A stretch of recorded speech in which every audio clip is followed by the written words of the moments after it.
dan Dirut Jasa Marga. Bapak para deputi silahkan juga dapat berdampingi. Baik, selamat siang, assalamualaikum warahmatullahi wabarakatuh, rekan-rekan media. Kita akan simak bersama untuk doorstop. Kami persilakan, Kang Menko. Ya. Terima kasih teman-teman wartawan, media, insan pers yang saya cintai dan banggakan. Hari ini saya melakukan kunjungan kerja sekaligus melihat secara langsung sistem yang selama ini telah dijalankan oleh Jasa Marga, JMTO, Jasa Marga Toll Road Operator. Sekaligus mendengarkan penjelasan dari Bapak Dirut, Pak Subakti Syukur, juga Dirut JMTO sendiri tadi Pak Yoga, dan tadi di Comment Center atau JMTC kami juga berdiskusi tentang berbagai hal. Kali ini saya didampingi oleh para deputi Kemenko Infrastruktur dan Pembangunan Kewilayahan dan Dirjen Bina Marga Kementerian PU, Dirjen Transportasi Darat dari Kementerian Perhubungan, termasuk dari Korlantas dari Kepolisian. Saya senang karena semua saling berupaya untuk menghadirkan solusi, terutama manajemen lalu lintas yang kita harapkan benar-benar dipersiapkan menjelang Nataru ini. Hari ini tanggal 20 Desember, artinya sudah bisa kita prediksi hari-hari ke depan mobilitas manusia termasuk barang akan mengalami peningkatan karena masuk ke musim libur Nataru, sekaligus juga kita ingin meyakinkan bahwa pariwisata juga bisa meningkat. Oleh karena itu, sekali lagi, apa yang dijalankan oleh JMTO, JMTC, dan semua yang terlibat dalam pengaturan lalu lintas, terutama jalan-jalan tol. Saat ini kita berada di Jati Asih, Bekasi. Tadi dijelaskan nanti peaknya akan terbagi dari ke arah barat, dari Jakarta ke Merak, ke arah selatan Jakarta Ciawi, ke arah timur Jakarta ke Trans Jawa, tapi juga ada yang nanti ke selatan ke arah Bandung. Dan kita menginginkan agar masyarakat pengguna jalan tol juga nyaman, walaupun akan terjadi peningkatan traffic. Dan di atas segalanya adalah keselamatan. Jadi yang tidak boleh dinegosiasi adalah masalah keselamatan. Oleh karena itu kami juga menghimbau kepada segenap anggota masyarakat yang akan berpergian di hari-hari Nataru tadi bisa tetap menjaga kewaspadaan selama berkendaraan.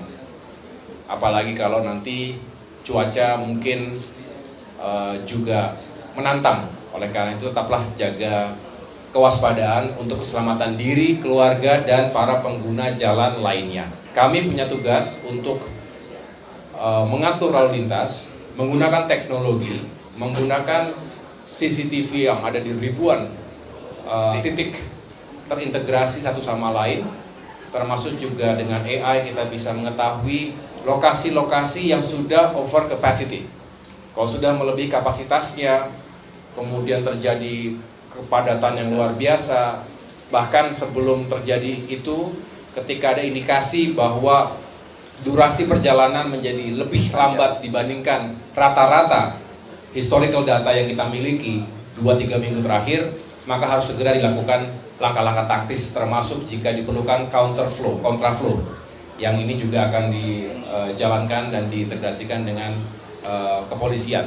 Dengan demikian harapannya sekali lagi masyarakat tetap bisa melakukan perjalanan nyaman, tapi juga nomor satu adalah keselamatan. Saya pikir itu, selebihnya saya menyambut baik upaya Jasa Marga dan juga JMTO, JMTC untuk terus melakukan peningkatan kualitas kerja dengan modernisasi, dengan teknologi yang terkini, termasuk juga dengan peningkatan kapasitas sumber daya manusia pengawaknya.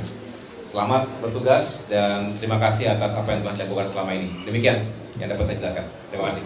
Baik, terima kasih Pak Menko, dan kita akan buka untuk penanya. Silakan pertanyaannya singkat saja ya, tapi jelas, kemudian dari nama dan dari media mana. Silakan Mas.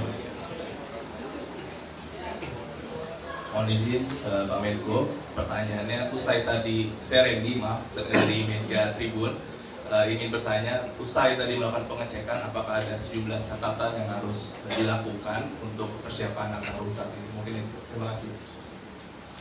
Iya, tadi kita membuat simulasi-simulasi hari-hari, waktu-waktu yang akan membutuhkan perhatian yang lebih karena intensitas pengguna kendaraan juga akan meningkat secara drastis. Call center juga sudah disiapkan, yang biasanya itu ratusan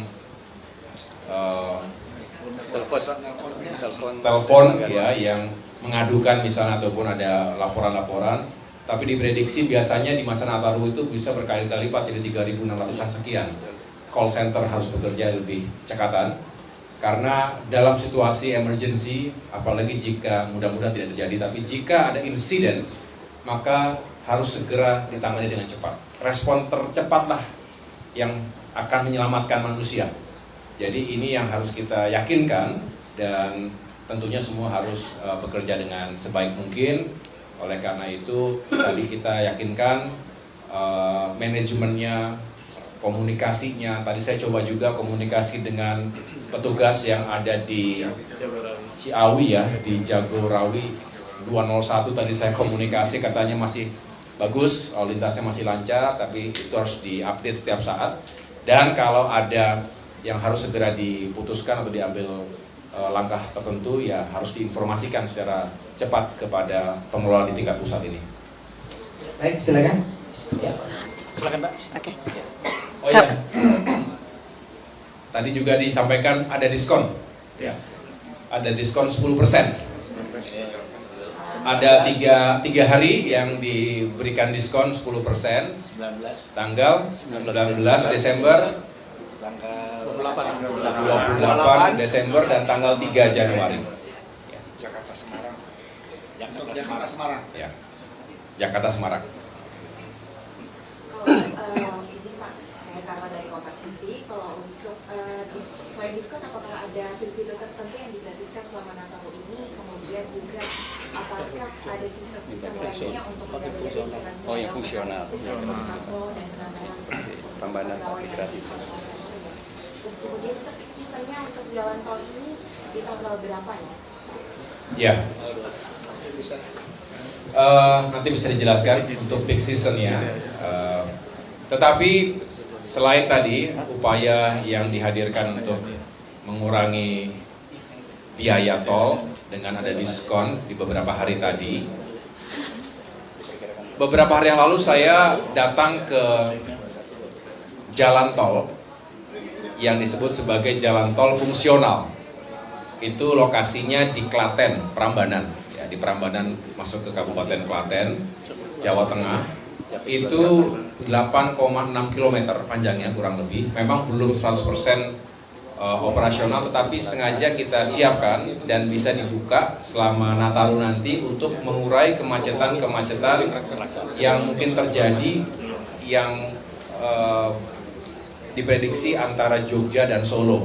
Ini contoh bahwa ada sejumlah lokasi jalan tol fungsional yang juga akan difungsikan, akan dibuka untuk umum, dan itu gratis, sehingga mengurangi kepadatan lalu lintas di jalan-jalan arteri atau lintas provinsi yang ada selama ini. Itu berbagai upaya lain yang juga dilakukan, kerjasama yang baik antara Kementerian PU dan Kementerian Perhubungan. Ya. Tadi Pak, ada yang menjelaskan? Ini Pak Yani Pak. Monggo. Izin Pak Menko, peak season kita sudah jadwalkan, sudah direncanakan, diperkirakan dari hasil survei yang ada itu tanggal 21, kemudian tanggal 23, kemudian baliknya tanggal 1, 2. Itu Mbak. Berarti besok sudah mulai. Nah, itu sesuai dengan SKB yang sudah kita sepakati bersama. SKB 4 Dirjen, Dirjen Bina Marga, Dirjen Perhubungan Darat, Dirjen Perhubungan Laut, dan Kakor Lantas. Terima kasih. Ya, baik, terima kasih. Penanya terakhir ya, silakan Mas. Izin Mas Menko, Fadil dari Detikom. Mas, kemarin kita ketahui bahwa pada saat libur Lebaran justru di ruas tol ke Jawa itu cenderung landai gitu ya Mas, tidak ada kemacetan yang berarti gitu. Sementara untuk yang ke arah Bakauheni atau Merak itu justru terjadi kepadatan sampai berhari-hari gitu Mas. Nah mungkin ada solusi nggak sih untuk mengantisipasi ini dari hasil pertemuan gitu Mas? Kemudian yang kedua, ada nggak sih terobosan dari Jasa Marga yang dilihat langsung oleh Mas Menko terkait dengan antisipasi libur besar ini? Teknologi apa gitu? Mungkin ada terobosan Mas dari Jasa Marga? Ya, setahu saya ketika mendapatkan penjelasan dari Pak Menteri Perhubungan beberapa saat yang lalu, dan silakan nanti bisa dikonfirmasi oleh teman-teman dari Jasa Marga, ke arah Merak yang terjadi ketika itu juga sangat terkait dengan faktor cuaca. Jadi cuaca yang buruk, akhirnya orang terhambat semua karena nggak bisa layar kapalnya karena bahaya, sehingga ya harus ditahan begitu, dan akhirnya terjadi penumpukan. Kita melakukan delay system, yaitu memang harus dilakukan agar tidak membahayakan siapapun. Nah, mengantisipasi kejadian sebelumnya, maka sudah digelar sejumlah titik, apakah rest area maupun buffer zone, yang juga dialokasikan menggunakan lahan-lahan. Saya dengar kemarin ada satu area bisa 2.000 kendaraan, sekian ribu kendaraan, sekian ratus kendaraan. Jadi dipecah agar tidak semua terjadi penumpukan di dermaga. Nah, ini salah satu cara bagaimana kita juga memprediksi, karena cuaca juga kurang baik ya. Akhir-akhir ini kita harus banyak berdoa juga supaya cuacanya lebih bersahabat untuk para pemudik dan pengguna jalan tol lainnya. Kalau tadi ditanya apakah ada terobosan baru dari Jasa Marga, saya terus terang ini baru pertama kali saya melihat, tetapi yang jelas dijelaskan dibandingkan tahun-tahun sebelumnya, ada sejumlah teknologi termasuk juga aplikasi yang lebih baik untuk memberikan informasi. Karena paling penting adalah warning system, early warning system.